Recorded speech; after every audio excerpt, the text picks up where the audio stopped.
UMN, Angel di sini dan kembali lagi bersama di campaign Awali Langkah. Seperti yang kita tahu nih beberapa minggu belakangan ini kita membahas tentang awali langkah suksesmu menuju masa depan yang gemilang. Nah kali ini kita bakal bincang-bincang sama dua tamu yang keren-keren juga. Dan mereka ini sudah sukses di bidangnya ya teman-teman. Dan mereka juga lulusan dari Fakultas Bisnis. Kira-kira siapakah mereka? Tonton video ini sampai selesai ya sahabat UMN.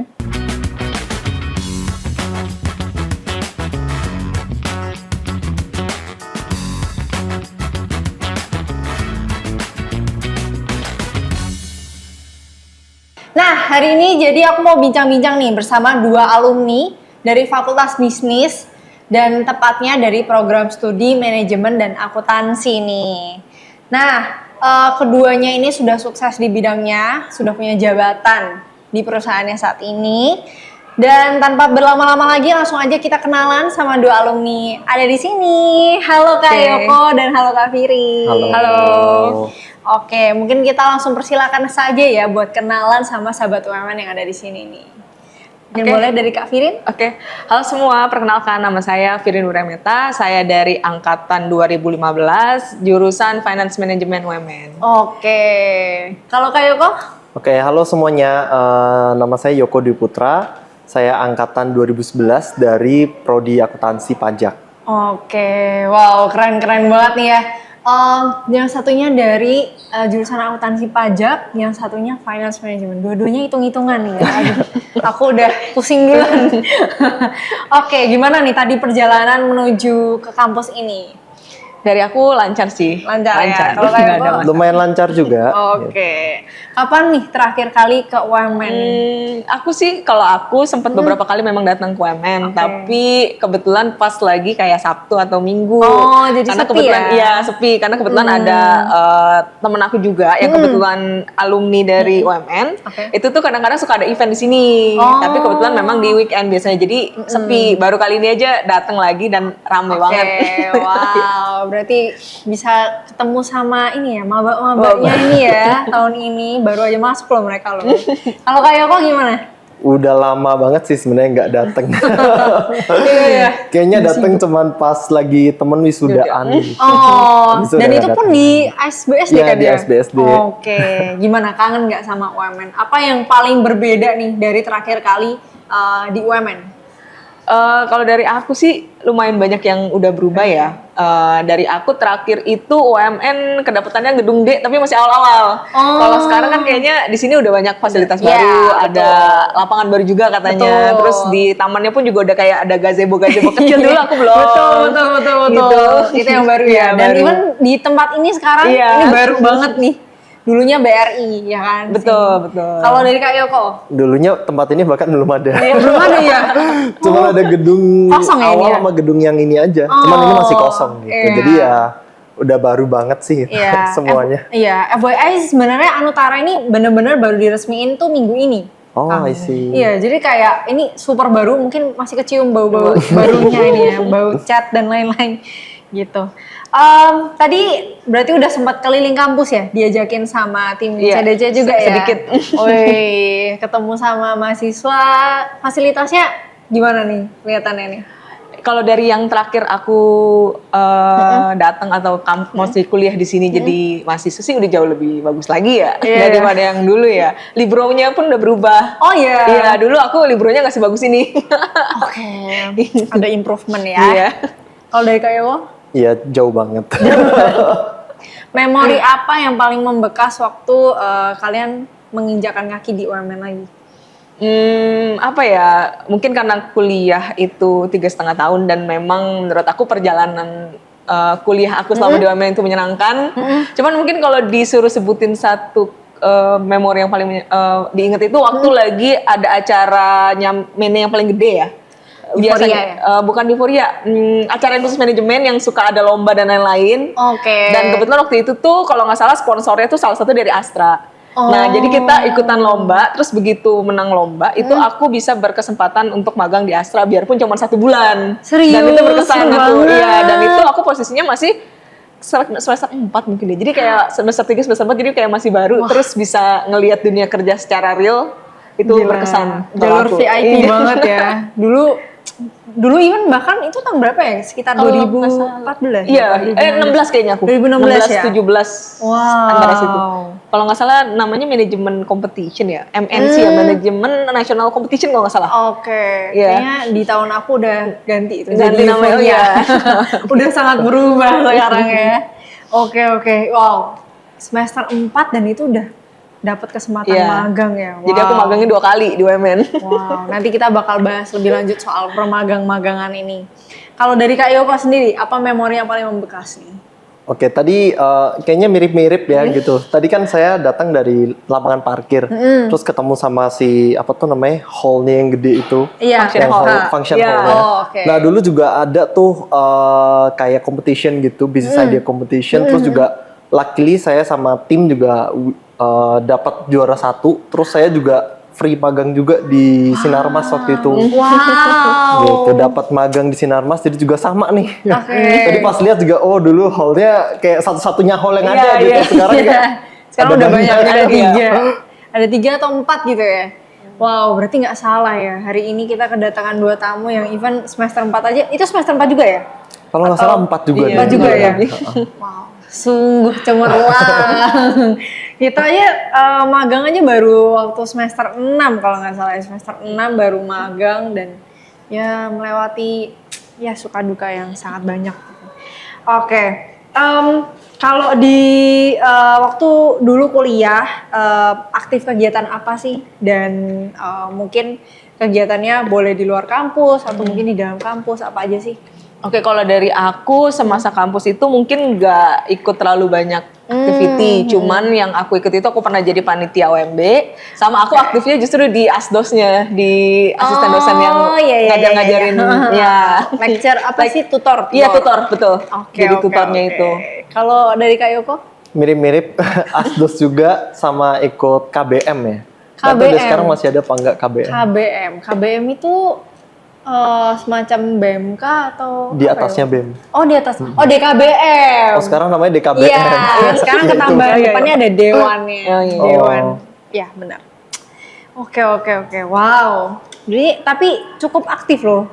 Terbilang aktif dan ya kalau sekarang kan ada sebutannya kupu-kupu ya. Iya. Ya kan, kuliah pulang gitu kan. Nah, dari situ kayak portonya jadi sedikit, terus jadi bingung waktu mau lamar kerja atau lamar magang gitu. Ya memang itu penting juga ya ternyata ya penting. untuk portofolio kita, apa yang kita bisa tawarin ke perusahaan juga ya waktu kita mau lamar magang. Nah tuh sahabat UMN, jangan jadi mahasiswa kupu-kupu ya sekali lagi ya. Dari kemarin tuh kita udah ketemu banyak alumni yang waktu kuliah itu aktif gitu loh. Jangan cuma kuliah pulang gitu. Oke. Nah, kalau di UMN kan kita ada wajib magang, Betul. ya kan? Yang di semester 6 itu sebagai syarat lulus, ya kan? Waktu itu magang di mana? Selain yang di semester 4 itu? Aku magang yang untuk SKS itu di Dynaplus yang di Karawaci waktu itu. Oke. Itu aku 6 bulan periode magangnya waktu itu. Sebagai? Aku waktu itu di bagian procurement. Oh, oke. Purchasing. Nah, kalau yang di Astra sendiri? Itu Aku yang di Astra Finance.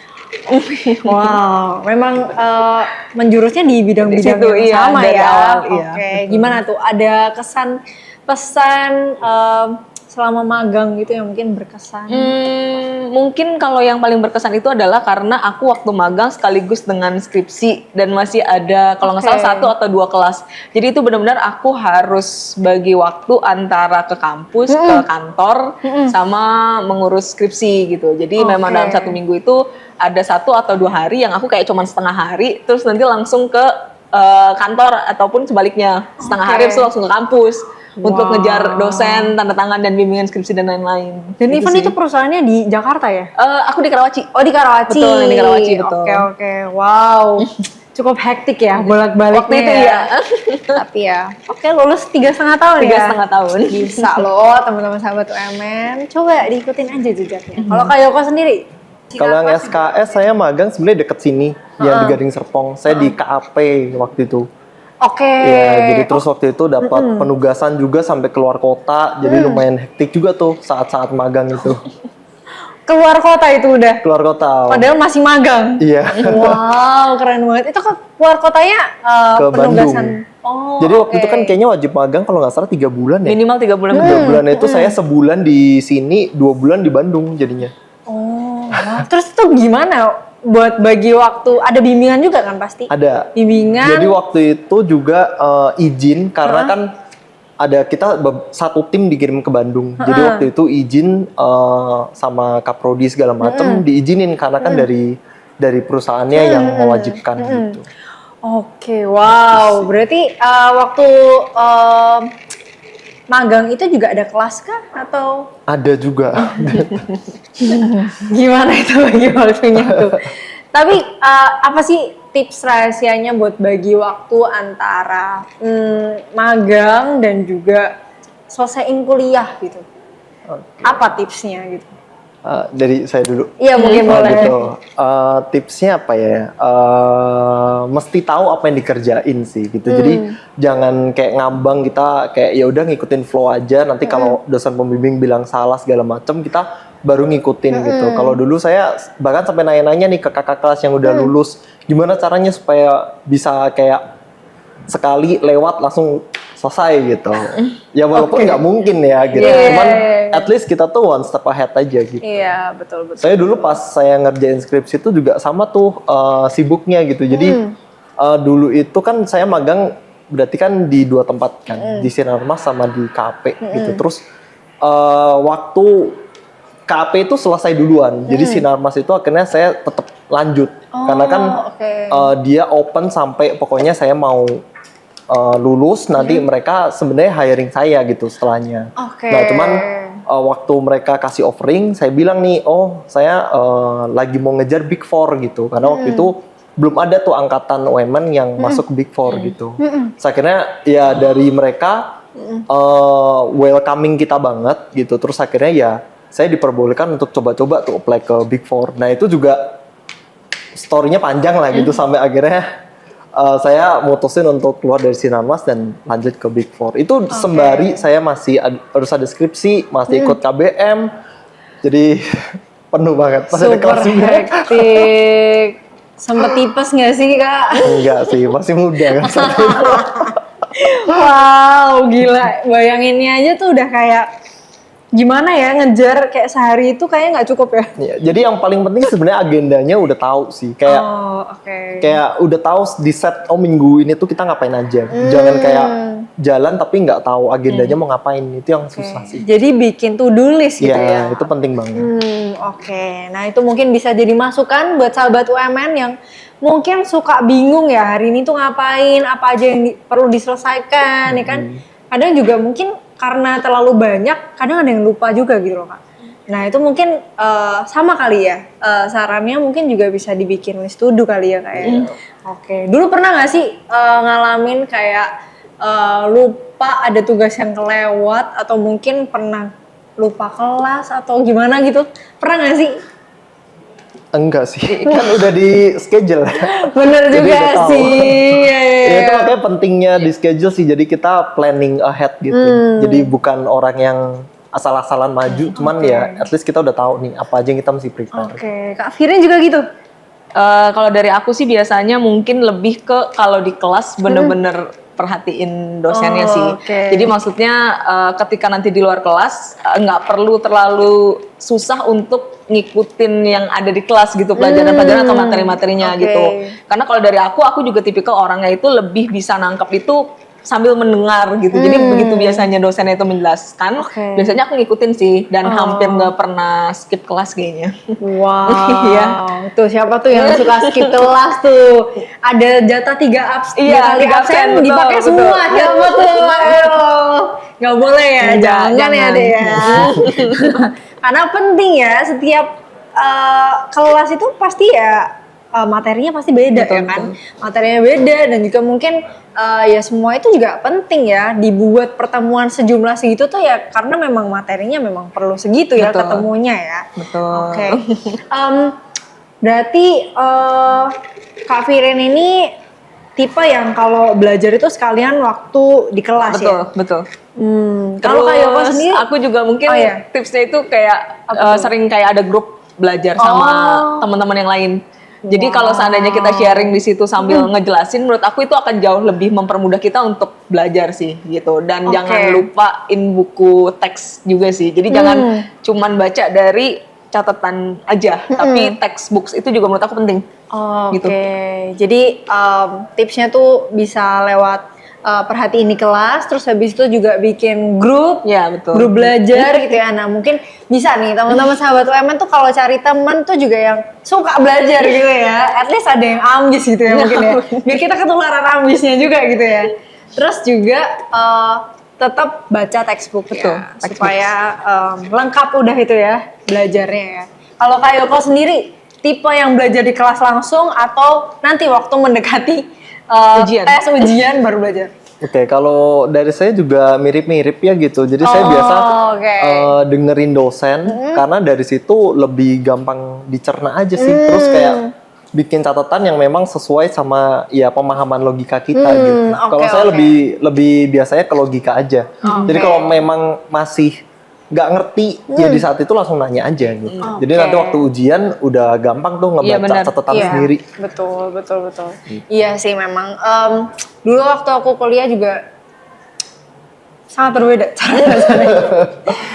Kadang tuh di kelas tuh bisa kayak, aduh, ya memang nggak tahu ya, mungkin Gen Z sekarang mungkin lebih suka-suka gitu ya belajarnya ya. Mungkin tapi memang perlunya untuk perhatiin di kelas tuh memang itu ya, supaya kita juga bisa tanya ya. Betul. Tanya dan mungkin kalau dengan tanya mungkin kita bisa lebih lebih memahami materi yang ada ya kan, daripada memahami sendiri. Atau mungkin penjelasan dari temen kan ada juga ya beda-beda gitu ya.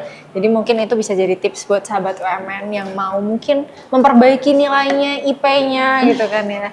Walaupun mungkin IP itu nggak selalu jadi patokan ya untuk kita sukses ya. Tapi kan tetap ya prosesnya untuk memperoleh IP segitu kan juga jadi jadi pengalaman untuk kita bisa survive di dunia kerja. Betul.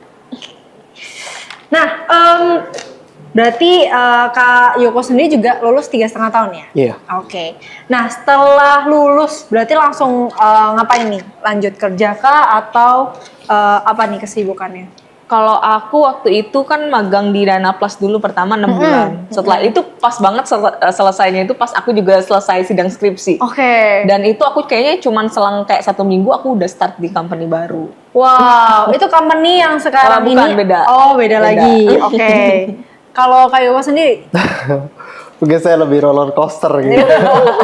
Karena dulu saya kan masih sambilan kerja di Sinarmas. Terus waktu saya bilang mau apply Big Four gitu, basically mereka kasih offering. Cuman karena saya juga lumayan deket nih sama manajernya, terus saya ya ceritakan nih kayak dream job saya tuh apa sih gitu.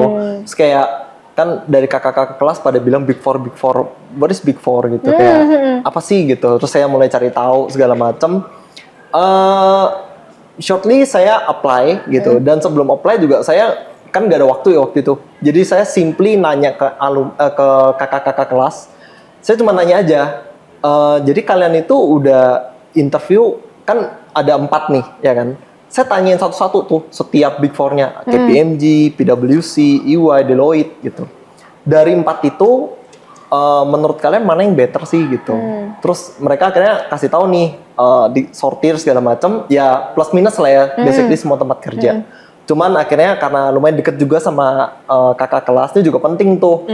Jadi ketika deket sama kakak kelas tuh kita dikasih tips-tips yang sebenarnya tuh sangat manjur gitu. Karena mereka udah nyobain dan mereka mengenal kita secara pribadi gitu. Terus akhirnya dikasih tahu, oh kayaknya tipe kayak lu nih cocok nih di KPMG gitu. Dan saya simply nggak apply yang lain, saya cuma apply di KPMG aja. Karena prosesnya tuh lumayan panjang tuh untuk masuk ke Big Four. Jadi apply-nya tuh kalau nggak salah, bahkan saya itu 6 bulan sebelumnya.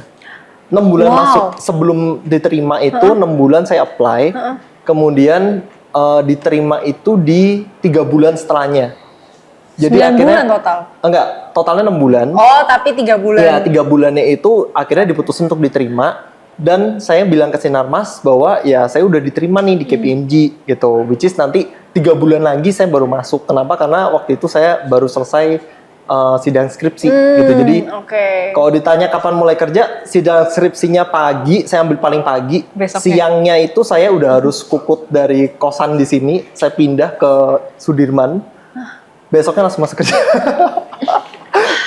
Super roller coaster itu udah Dan bukan di roller hari, coaster lagi. jadi H-1 sebelum sidang skripsi saya resign di Sinarmas. Oh, Jadi oke. resign, paginya skripsi, siangnya langsung pindah. Wow, keren banget. Nggak kasih jeda ya, langsung Nggak kasih jeda. gas. Tapi keren banget.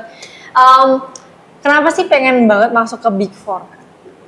Karena mungkin waktu itu impian semua akuntansi ya, gitu, lulusan akuntansi. Dan waktu itu juga di zaman saya, angkatan saya itu nggak ada yang langsung lulus dari UMN ke Big Four gitu.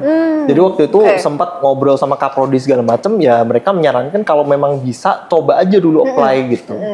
Dan waktu itu ya saya mikirnya saya nggak mau apply yang lain nih, cuman mau Big Four gitu. Ya udah apply aja dan cuma gila. satu gitu. Memang perlu ini ya, percaya diri juga ya kayak. Iya. Percaya diri, optimis gitu. Dan Jadi yang paling penting itu sih tahu plannya gitu. Jadi kan udah di planning jauh-jauh hari kalau memang mau before. Jadi kita ngerencanainnya tuh, saya juga nggak ngerencanain kayak 3 bulan sebelumnya, which is udah bertahun-tahun nih rencananya gitu. wow. Makanya saya apply ke Asdo segala macam itu untuk memperindah CV gitu. Iya betul. Wow, kalau udah diniatin tuh memang apa Ya, ya? itu pentingnya kalau ada plan sih. Kalau ada plan kan kita ngerti nih, what to do. Kayak kita tuh kurangnya apa, kita mesti ngapain. Ya aku sering banget sih denger, aku kadang nanya nih ke mahasiswa manajemen nih, apalagi yang maba-maba, kenapa sih mau milih manajemen? Jawaban mereka selalu, nggak tahu, nggak ada yang lain soalnya. Nah mungkin ini bisa jadi insight bagus ya, mungkin buat kalian yang udah terlanjur kecebur di manajemen ya kan. Tetap ya kalian masih punya waktu ya untuk planning ahead ya. Kalian tuh mau kemana habis ini, dan mungkin kalian bisa mempersiapkan itu semua juga dari sekarang ya kak ya. Dan ya sebenarnya nggak ada kata terlambat sih ya, karena semua itu dimulai dari sekarang, woi.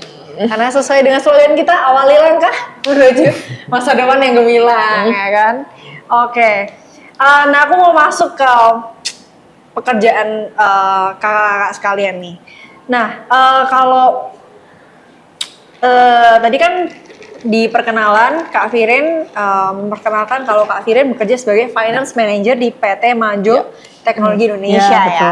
Nah mungkin boleh dijelasin nggak sih Kak pekerjaan kakak itu seperti apa gitu? Mungkin biar sahabat UMN ada bayangan gitu. Oke, jadi aku sekarang memang handle di bagian finance di PT Majo Teknologi Indonesia gitu. Nah untuk basicnya sendiri, aku tuh nge-handle bagian account payable sama account receivable-nya lah yang paling utama gitu. Jadi aku memang maintain semua kas keluar masuk dari perusahaan gitu. Nah selain dengan mengurus kas keluar masuk related dengan budgeting company juga kita yang handle. Terus kita harus memastikan bahwa operasional keuangan di company itu berjalan dengan baik dan lancar gitu. Jadi kita harus benar-benar memastikan terkait dengan cash flow-nya gitu. Jangan sampai ketika dananya harus keluar cash misalnya nggak ready dan segala macam gitu. Nah dari data-data tersebut juga kita harus bisa bikin laporan dan reportnya dan harus bisa kita presentasikan sampai ke level BOD ya. Dan itu kita lakukan tuh setiap minggu. Setiap minggu. Wow. Setiap minggu betul. Jadi budget itu harus selalu dilaporkan setiap minggu. Harus diupdate terus. Jadi segala bentuk pengeluaran dari company juga kita harus bisa mempertanggungjawabkan gitu. Jadi benar-benar apa ya, kayak administrasi seperti invoice, surat jalan harus bisa kita pertanggungjawabkan gitu. Jadi ibaratnya ya mungkin finance terkenal galak gitu ya, apalagi dalam hal pengeluaran uang gitu kan. Karena nanti setelah beberapa bulan kemudian atau beberapa tahun kemudian transaksi-transaksi tersebut bisa mungkin ditanyakan kembali oleh pihak perusahaan, entah untuk keperluan audit atau keperluan pajak. Makanya kita dari sisi kita harus memastikan semuanya itu smooth dan rapi. Betul. Gitu. Nah, selain dari operasional keuangannya juga dari aku sekarang juga udah harus bisa manage dan maintain tim-tim aku sih. Gitu, karena di AP ada timnya sendiri, di AR ada timnya sendiri gitu. Itu udah double job banget ya, even triple job itu berarti ya, handle 2 tim, belum lagi kerjaan sendiri ya kak ya. Betul. Wow. Gimana sih kak ceritanya kakak tuh bisa sampai di posisi manajer nih? Oke. Kalau aku dulu, kalau dari aku sebenarnya nggak milih-milih pekerjaan sih, ataupun nggak ngelihat dulu berapa sih benefit yang bisa aku dapetin lah di awal gitu.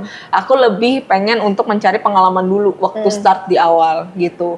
Dan kebetulan memang waktu aku pertama kali bekerja, aku bisa bilang aku cukup hoki karena aku ketemu atasan yang super duper baik banget.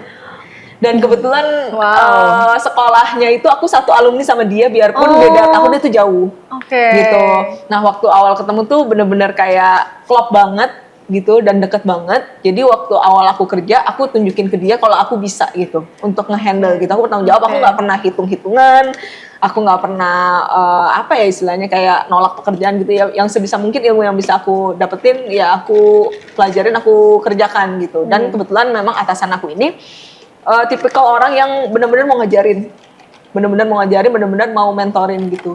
Jadi ketika bos ini dulu pindah ke company aku yang sekarang, aku luckily ditarik juga sama dia untuk pindah.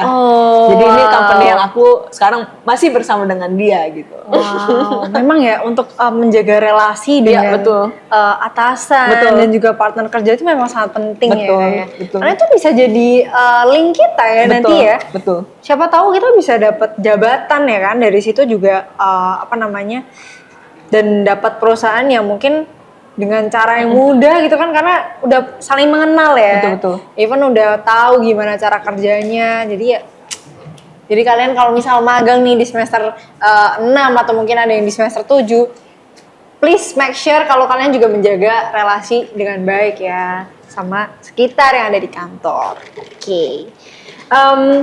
Nah kalau Kak Yoko sendiri nih, tadi kan udah memperkenalkan diri juga sebagai seorang direktur di konsultan pajak solusi bisnis Indonesia.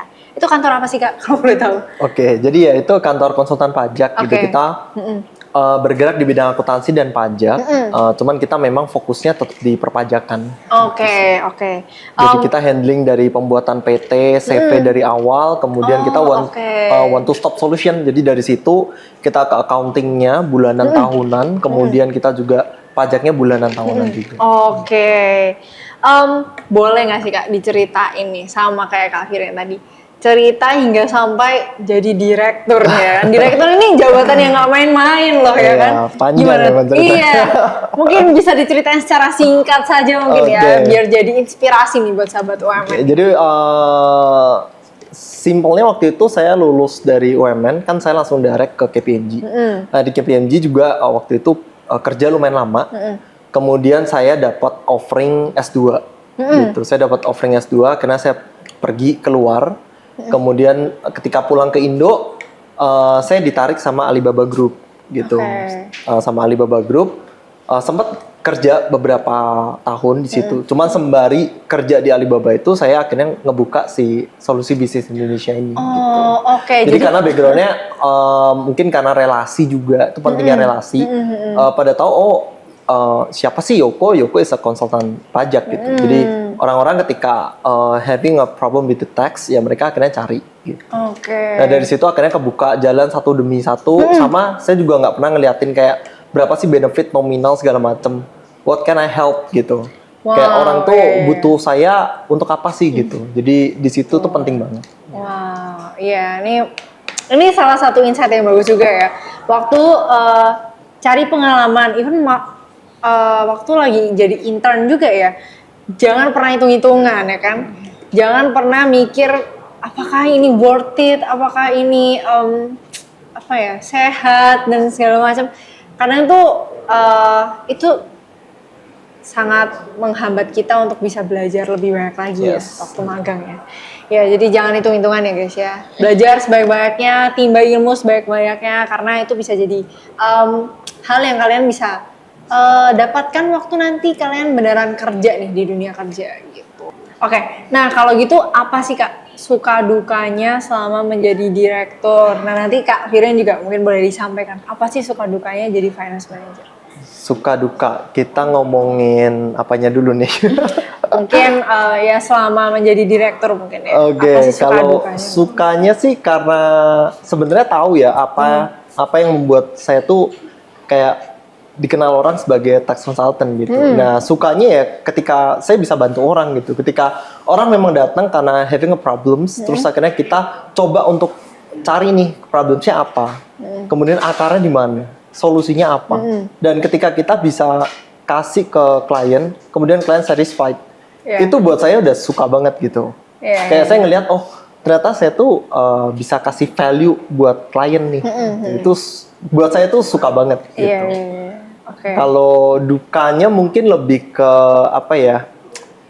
Jadi director atau CEO itu ya saya nggak cuman fokus ke technical, tapi which is kayak ke tim, kemudian ke branding dari company-nya, kemudian visi misi, belum ngurusin finance internal, masih harus ngurusin klien, masih harus dealing sama tax officer gitu. Jadi lot of things lah, harus bisa multitasking dan ya semuanya dijalanin aja. Gitu. Iya, betul.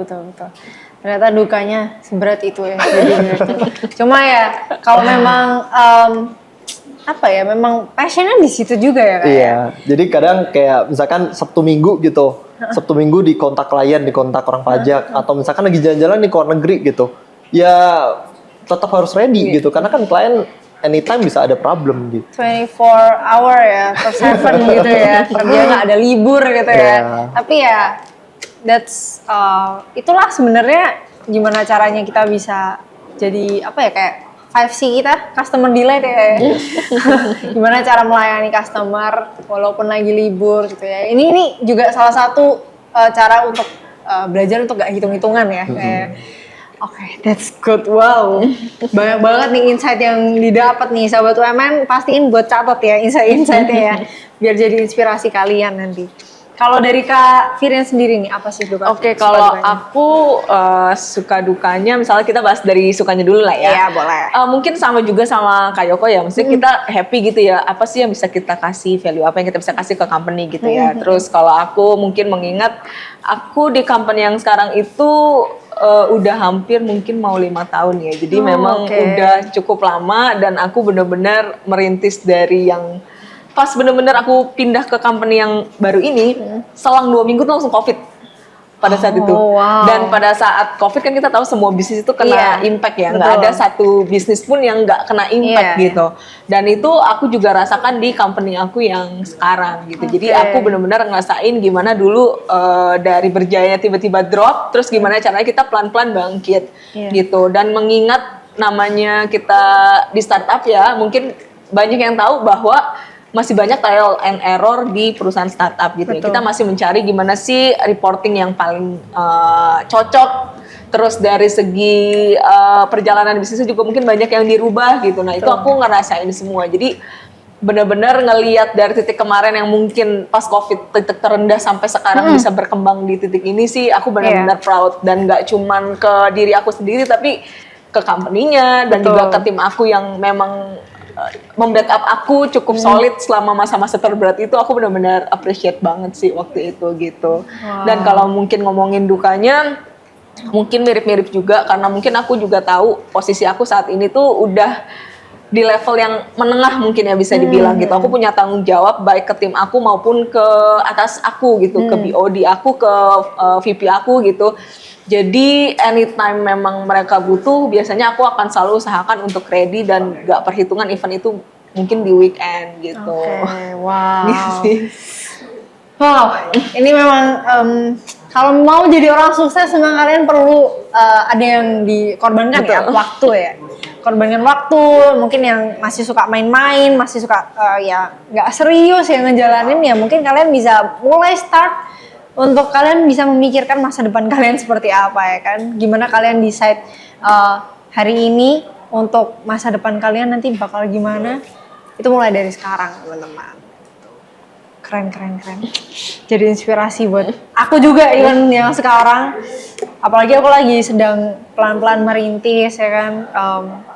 Mungkin ini bisa jadi pelajaran buat aku juga. Kalau kerja jangan hitung-hitungan. Itu susah banget sih Kak ya. Iya. Jujur, karena ya setiap hari kita dihadapkan dengan banyak pilihan. Mau milih buat fokus sama karir atau mau pilih main-main, itu susah banget. Tapi ya, ini jadi inspirasi untuk kita semua ya, sahabat UMN. Oke. Nah, pas lulus kuliah tuh pernah nggak sih kepikiran kayak cita-citanya tuh jadi apa? Oke, kalau dari aku memang to be honest, dari SMA sebenarnya aku juga tertarik di accounting sebenarnya. Wow, Jadi itu dari waktu- SMA iya, ya? dari SMA. Jadi sebenarnya waktu memutuskan untuk kuliah di UMN ini, aku agak dilema apakah akan ambil accounting ataupun ke manajemen gitu. Cuman waktu itu kenapa aku at the end memutuskan untuk pilih manajemen, karena aku berpikir pilihan di manajemen tuh mungkin lebih general dan banyak bisa dipilih gitu. Oke. Dan melihat aku yang tipe kalau orang yang memang lumayan agak suka ngomong sama orang, aku sebenarnya waktu awal tuh tertarik di marketing sebenarnya, gitu. Cuman ternyata begitu menjalani perkuliahan di UMN, ternyata aku benar-benar waktu at the time gak bisa lepas dari angka. Jadi aku memang suka banget sama accounting, suka banget sama angka gitu. Jadi at the end ambilnya ke finance gitu. Jadi memang dari awal pas udah di SMA tuh aku udah berpikir kayaknya untuk ke depan aku mungkin akan di accounting atau enggak di finance.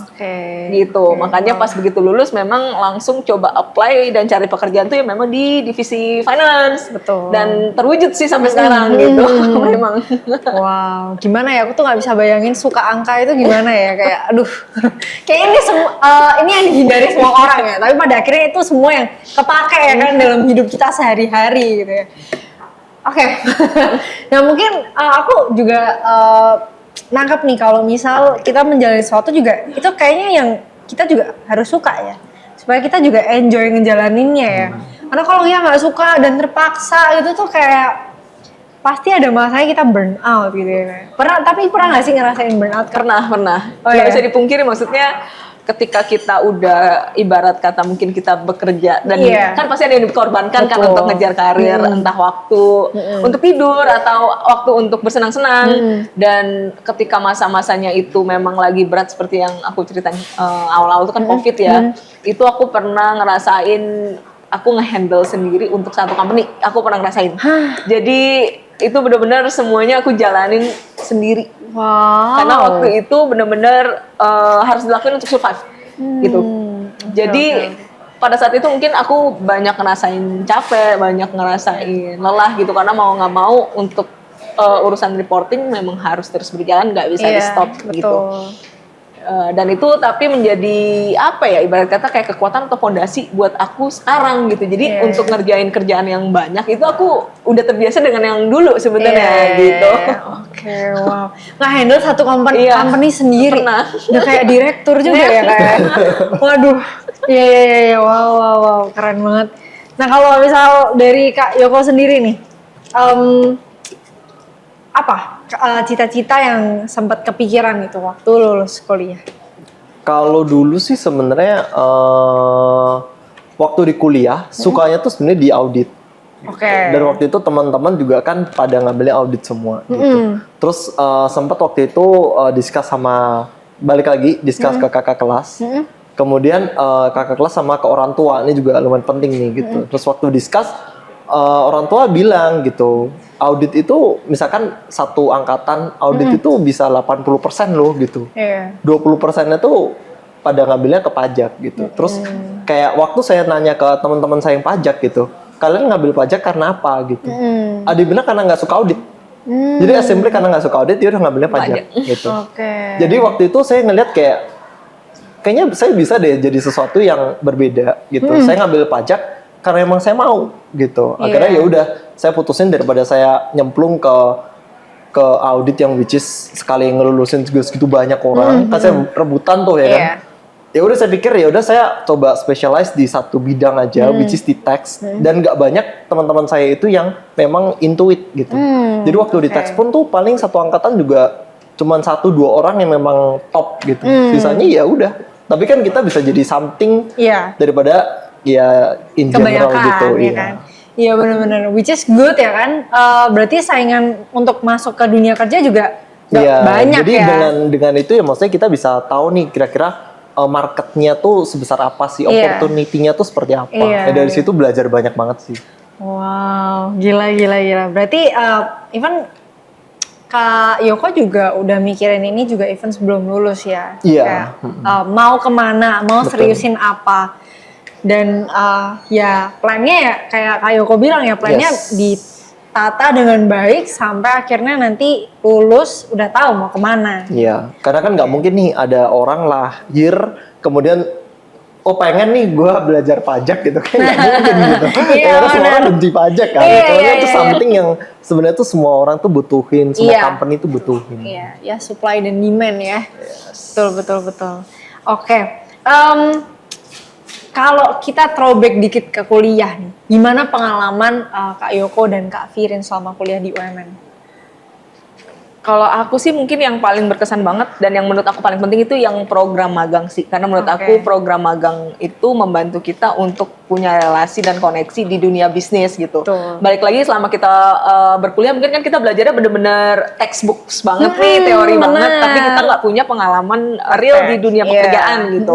Nah dengan adanya si program magang ini menurut aku sangat membantu sih waktu itu gitu. Jadi Iya. begitupun kita nanti mau apply ke company yang lain, kita udah ada pengalaman kerja di CV. Iya, Dan menurut aku betul. itu membantu banget Iya, di dunia iya, kerja betul, gitu. Program magang ya. Oke, kalau Kak Yoko sendiri? Kalau di dunia saya kan dunia accounting and tax ya. Jadi kita udah patokannya pokoknya angka gitu. Ya buat saya sih program pembelajaran kayak tax, perpajakan 1, 2, accounting itu udah harus dikuasain. Itu yang pertama. Oke. Cuman memang kayak sekarang ini as a director, kayak misalkan saya lagi mau hiring orang gitu, saya memang nggak cuma lihat dari sisi nilainya gitu. Iya, Which is nilai pasti saya lihat gitu. Cuman satu sisi kayak dia tuh aktif apa enggak gitu. Kayak orangnya tuh seperti apa. Kemudian ketika kita interview orangnya juga kira-kira bisa nggak untuk kerja dalam tim gitu. Karena Oke. kalau dia sendiri, kalau buat saya sih saya kurang prefer yang kayak sendiri gitu. Saya lebih prefer yang memang bisa kerja Tim. Jadi kalau ada apa-apa tuh tim semua bisa cover. Benar. Betul. Lebih Oke. ke arah situ sih. Kalau selama kuliah nih, apa saja sih, masih ingat nggak mata kuliah yang sangat relevan dengan pekerjaan Kak Yoko dan Kak Firin sekarang ini?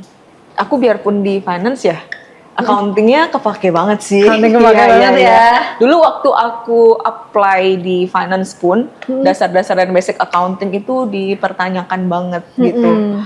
Jadi dulu aku tuh sempet ada beberapa juga yang lolos rekrutmen. Dan itu tuh bisa pas interview itu bener-bener ditanyain jurnal umum, perpajakan, itu langsung on the spot. Dan pernah juga sampai dikasih kertas untuk mengerjakan, dan itu juga soalnya accounting even kita di manajemen gitu. Jadi menurut aku balik lagi accounting Sangat kepake kepake. penting banget Iya, ya jadi kalau mau finance. kalaupun misalnya dibilang finance nggak butuh atau nggak perlu bisa accounting, itu juga salah sih. Biarpun menurut aku ada perbedaan pekerjaan di bidang accounting sama di finance.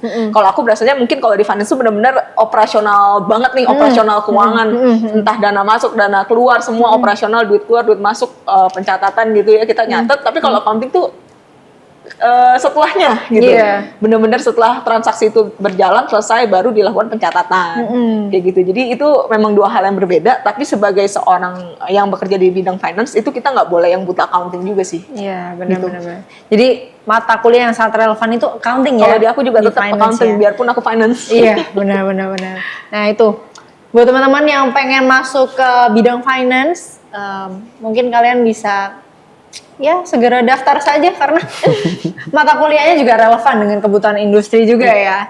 Jadi kalian nggak usah ragu lagi mau masuk ke manajemen karena kalian juga bakal belajar tuh accounting di finance manajemennya. Kalau dari Kak Yoko sendiri?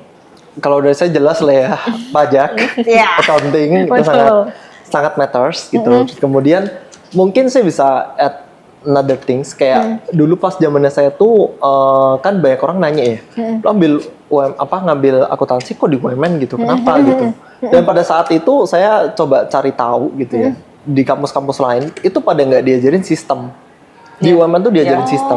oke. Ya, At that sistem time saya informasi nggak ngerasa bahwa kayaknya sistem benar-benar relevan tuh gitu. Cuman ya udah saya pelajarin. Terus kan luckily juga saya asisten dosen juga sempat dipindahin ke asisten dosen yang sistem akuntansi sistem informasi Informasi akuntansi akuntansi, gitu, iya. which is SAP segala Iya, macam iya, itu iya. saya korek pelajarin tuh gitu. oke. Dan ketika masuk ke dunia usaha gitu, memang semuanya dipakai gitu dari sistem segala macam. Apalagi sekarang di posisi yang sekarang itu harus ngerti semua klien perpindahan dari yang manual ke sistem. Betul. Gimana cara kita migrate, kemudian kayak logiknya kenapa bisa atau nggak bisa migrate itu semua dipelajarin ya ketika di kuliah. Jadi Oke. ya memang semuanya tuh ada benefitnya sih Iya, ternyata iya, gitu. iya. Wow, berarti kalau boleh tahu sistem ini nih itu berarti ada di jurusan akuntansi ya? Iya, dan waktu itu dipelajarin semuanya ya. Kalau di zaman saya sih ada MIOB, kemudian SAP, Accurate. Nah, which is 3 itu yang memang in general itu orang pada Sering pakai, pakai iya, betul. gitu. Oh, Dan ya oke. waktu itu sebenarnya pusing ya, kenapa harus 3-3-nya di sistemnya gitu. Udah Iya, gitu iya, pas zaman saya dulu itu masih panduannya segala macam tuh masih nggak jelas. Jadi kita yang cari tahu, kulik sendiri gitu. wow. Karena kan asdos ya, habis itu kan Iya. ngajarin orang, kalau kita Betul. sendiri aja nggak ngerti gimana ngajarin gitu. benar. Wow. Jadi yang paling penting memang mata kuliah yang memang relevan dengan industri ya. Yes. Kalau misal mata kuliahnya sendiri nggak relevan ya nanti waktu kita coba aplikasiin itu di industri kerja kita juga yang kesulitan ya. Iya. Jadi mungkin itu kelebihan yang mungkin kalian bisa dapatkan kalau kalian kuliah di manajemen ataupun akuntansi di UMN. Karena semuanya udah sesuai dengan kebutuhan industri. Oke. Kalau keterampilan kunci yang mungkin Kak Yoko dan Kak Firin lihat itu paling penting untuk sukses di bidang pekerjaan kalian tuh apa sih? Dari siapa dulu nih? Saya Jadi dulu. ya boleh. Kalau dari saya paling harus punya rasa ingin tahu ya. Itu nomor 1 sih. Karena ketika kita punya rasa ingin tahu itu kita memperdalaminya dan kita have an interest gitu di Iya. situ. Gitu. Itu bisa applicable di berbagai macam hal sih. Kayak dulu misalkan saya waktu dari selesai dari Alibaba tuh saya sempat di hire sama venture capital. Kemudian saya jadi head of finance di situ. Ini dari orang pajak, accounting sampai tiba-tiba ke finance gitu. Dan Iya. nggak finance manager, head of finance. Which is saya harus mempelajari finance segala macam dan ya semuanya harus di handle sendiri gitu. Betul. Nah dari situ rasa ingin tahu itu yang paling penting gitu karena ketika kita punya target kita bisa ngeplan kemudian kita tahu nih oh kurang kita apa dan kelebihan kita apa di situ kita bisa improve a lot sih. Ya, betul. Kalau dari Kak Firin sendiri? Kalau dari aku sih kemauan ya. Maksudnya kita asalkan ada kemauan, menurut aku apapun yang kita cita-citakan tuh bisa tercapai gitu. Mungkin selain dari kemauan, terus rasa ingin tahu gitu kan. Mungkin dari soft skill-nya juga gimana caranya kita bicara sama mungkin atasan ataupun misalnya gimana caranya kita manage tim itu menurut aku juga penting sih di dunia kerja gitu. Karena mau sepintar apapun kita atau sebisa apapun kita tapi kalau misalnya attitude-nya kurang juga kayaknya di dunia kerja agak susah ya. Betul, Iya, betul. itu jadi itu Attitude juga nomor 1 ya, attitude juga nomor 1. Jadi aku pun begitu kalau misalnya mencari tim mungkin sama dengan Kak Yoko nggak cuma ngelihat dari transkrip nilai ataupun misalnya dia pinter banget atau enggak, tapi gimana caranya dia membawa diri dia, apakah dia bisa bekerja sama dengan tim ataupun misalnya dia bisa under pressure apa enggak itu juga aku nilai. Jadi nilai nggak nomor 1 sih gitu. Betul. Iya, attitude itu nomor 1 ya tetap ya. Dimanapun kalian berada ya guys ya. Jadi keep your attitude sesuai dengan ya apa yang dibutuhkan di tempat kerja, apa yang bisa adjust sama lingkungan sekitar juga ya Kak ya. Punya soft skill itu tuh juga cukup help untuk kita bisa survive di dunia kerja ya Kak. Oke. Nah, tadi kan kita udah kayak banyak ngomong tentang gimana kita bisa strive di dunia kerja dan gimana aku juga lihat kalian tuh cukup agile dan kayak restless gitu ya. Nah, gimana sih menjaga keseimbangan antara pekerjaan dan juga kehidupan pribadi? Kalau dari aku mungkin aku juga termasuk yang agak lumayan ambis ya kalau kerja gitu. Jadi memang misal weekend pun kebanyakan pasti nggak mungkin nggak handle kerjaan gitu. Cuman kalau dari aku tetap akan ngasih spare waktu berapapun itu untuk aku me time ataupun aku pergi dulu atau misalnya istirahat dulu. Misalnya hari Sabtu dari pagi sampai sore misalnya aku main-main dulu, entah misalnya aku nonton, aku tidur, apapun itu yang aku suka aku lakuin. Nanti di malam mungkin baru aku mulai cek kerjaan. Jadi aku nggak burn out gitu. Dan kalau sekarang yang aku pelajari itu adalah ketika misalnya kita udah ngerasa stres atau penat banget, jangan dipaksa gitu. Karena percuma, apalagi kita kan selalu ketemu sama angka ya. Apalagi kalau misalnya udah nggak selisih, terus kita udah mumet banget, udah pusing banget. Kalau aku lebih pilih untuk break 1 jam, 2 jam. Begitu udah agak better, aku cek lagi. Biasanya itu ketemu selisihnya di mana gitu. Jadi aku biarpun bekerja terus gitu, aku nggak pernah saja untuk terus pokoknya paksa sampai terus nggak ada waktu istirahat, nggak juga gitu. Tetap harus mengutamakan break, mengutamakan misalnya tidur ataupun me time ataupun menghabiskan waktu dengan keluarga atau orang-orang terdekat gitu sih. Oke. Gitu. Nice suggestion ya.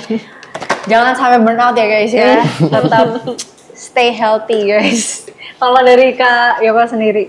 Kalau dari saya sebenarnya agak susah ya misahinnya karena apalagi as a director sekarang ya maksudnya setiap, apalagi saya konsultan kan, jadi setiap klien itu punya masing-masing grup di WA dan saya nggak pisahin WA pribadi sama kantor karena anytime klien urgency mereka bisa Reach out. Iya.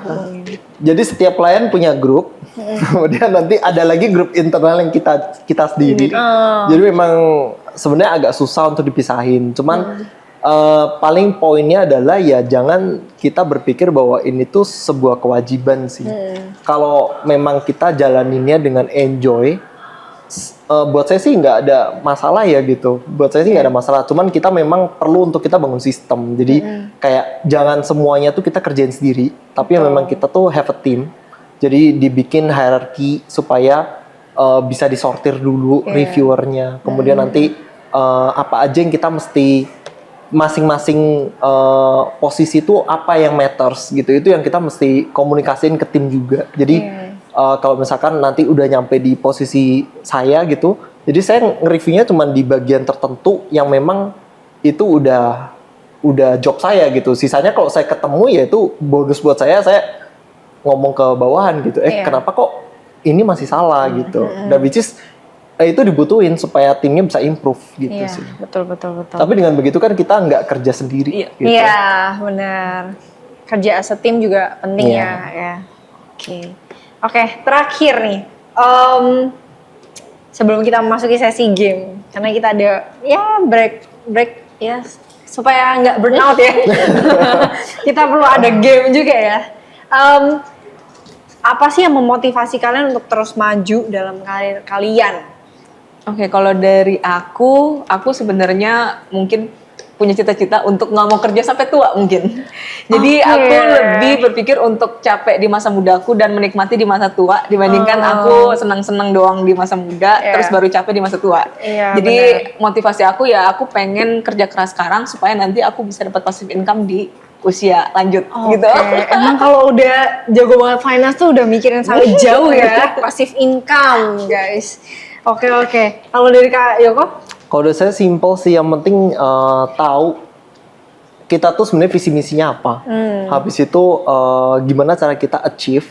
Terus kita bisa tahu oh tahun ini tuh kita di posisi apa dan tahun depan kita mesti apa.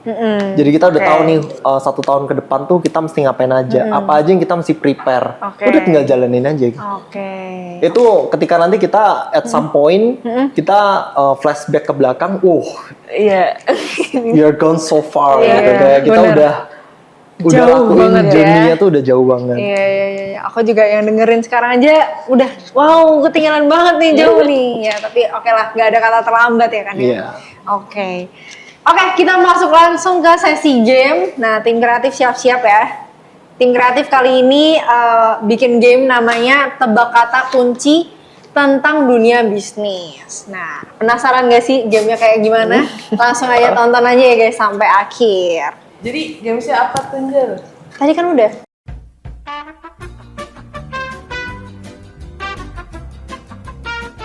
Emang udah? Iya udah. Masa diulang lagi? Bentar. Jadi tebak kata kunci. Ada 3 kata kunci. Kalian harus tebak itu apa. Oke. Tentang dunia bisnis ya? Iya, oke. Coba dulu kali ya. Boleh. Pasar, jual, beli. Saham. Iya. Saham ya? Iya, betul. Salah. Pasar jual Modal. beli. Orang Pasar, saham mikirnya saham, mikirnya beli. saham. pasar jual beli perdagangan. Saham diperdagangkan. Gimana Gimana saham dong? diperdagangkan? Pertanyaan. Ayo. Ayo gimana Kelas ya? nih? Jadi kelas ini. Oke, kita mulai. Berarti jawabannya apa yang benar? Perdagangan. Oh, perdagangan. Berarti salah semua nih. Oke. Terlalu advance. Saham, mikirnya saham. Pasar jual beli. Yang kedua, Modal, investasi, untung. laba. Gain. Iya. Saham Jadi- juga bisa. Iya, Iya, bisa ya. Modal, investasi, untung. Laba kan? Bener dong? Hah? Bisnis. Bisnis belum tentu untung loh. Masa ada untungnya gitu loh. Belum tentu bisnis ada untung ya. Laba dong. Laba. Ada juga non-profit organization Iya. tuh. It's a business. Waduh, ahli sekali ya. Iya dong, salah. Kayaknya game-nya harusnya jangan bisnis, fasilitas UMN aja harusnya. Iya, biar umum ya. Aduh, takut salah lagi nih. Gak apa-apa. Produk, harga, promosi. Marketing. Pemasaran. Betul. Marketing iya. Pemasaran juga betul. Iya. Oh, price place promotion ya. Iya. Iya. Karyawan, organisasi, kepemimpinan. Leadership. Hierarchy. Sama mikirnya juga struktur loh. Iya, struktur. Sama struktur. Eh, Bener, salah. SDM, sumber daya manusia. Budget, perencanaan, target, Finance. Keuangan. anggaran. Iya. Udah ada betulnya ya. Sudah saya di-cut aja. Maksudnya ini udah ada yang advance di sini udah nggak mungkin menang kamu. Kayaknya next fasilitas UMN aja ya biar dia bisa bersaing ya kayaknya. Oke deh kalau gitu gamenya sudah selesai, diselesaikan dengan saya yang kalah, ya udah pasti itu. Tapi kita mungkin bisa tutup dengan tips dan pesan untuk sahabat UMN yang nonton video ini supaya mereka bisa juga mengikuti jejak suksesnya Kak Yoko dan Kak Firin. Nah mungkin boleh nih dikasih saran ke sahabat-sahabat UMN. Oke, kalau dari aku mungkin sama dari Kak Yoko, mungkin dari awal kita menentukan jurusan pun mungkin udah harus di planning ya. Tujuan endingnya nanti karirnya mau kemana gitu. Betul. Jadi jangan milih jurusan ataupun milih sesuatu karena nggak ada lagi atau nggak tahu mau pilih apa. Iya. Tapi kalau dari aku suggest yang memang sesuai dengan masa depan kalian maunya jadi apa, cita-citanya apa, dan yang penting harus memang kalian enjoy dan suka. Betul. Jadi jangan memilih misalnya ambil jurusan ini karena apa? Karena orang tua yang suruh itu juga jangan. Iya. Tapi pikirkan baik-baik emang apa yang kalian suka itu yang kalian pilih gitu sih. Betul. Pilih jurusan yang kalian suka, bukan yang dipaksa. Oke guys. Kalau Kak Yoko sendiri? More or less mirip sama, cuman mungkin ada tambahan aja. Kalau dari saya penting juga untuk kita tuh having a communication gitu.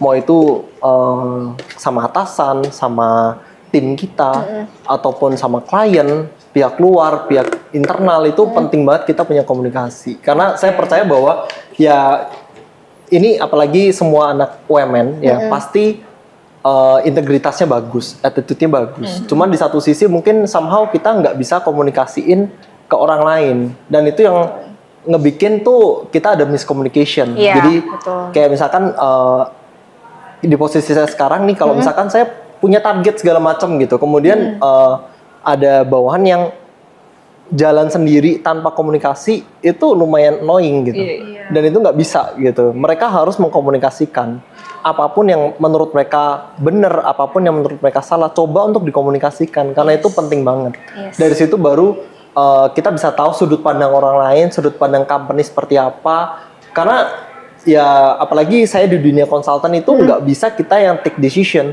which is memang harus Komunikasi sama klien. si wajib pajak lah yang take decision karena dia yang having the responsibility gitu. Jadi komunikasi itu nomor satu juga sih. Yes, Itu penting betul, banget. betul.